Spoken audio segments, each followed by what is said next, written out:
कब्रिस्तानों में ना कुछ कब्रें ऐसी हैं कि जो बताती हैं कि सालों बीत गए हैं कोई आया नहीं।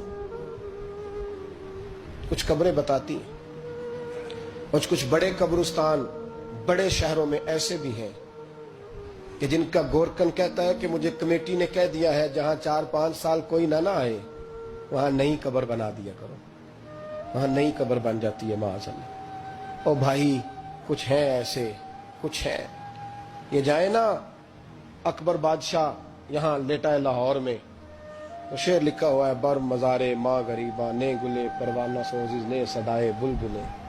फारसी का मकौला लिखा है उसकी कब्र पे, कहता है मैं वो गरीब हूँ, अला बादशाह है मकबरे में लेटा है, कहता है मैं वो गरीब हूँ कि ना यहाँ कोई परवाना आता है ना बुलबुल आके गीत गाती है, कोई आता ही नहीं, कोई फातिहा नहीं पढ़ता, कोई फातिहा नहीं पढ़ता।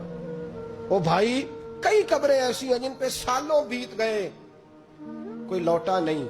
और मिशकात में हदीस है मेरे नबी करीम अलैहिस्सलाम ने फरमाया जो कब्र में होता है वो तो उस आदमी की तरह है जो दरिया में डूब रहा है और वो इंतजार कर रहा है कि मेरा बेटा मेरे लिए दुआ मांगे, मेरी बेटी दुआ मांगे। पर बेटे को तो 27 साल हो गए, मुल्क से बाहर है, कागज बनेंगे तो अब्बे की कब्र पे आएगा ना, उसके तो कागजात ही नहीं मुकम्मल हो रहे। वो बेटे को तो मुश्किल है बड़ी, वो तो कागजात नहीं बन रहे, वो तो दौलत का मुतालबा पूरा होगा तो जब ही वो काम होगा ना।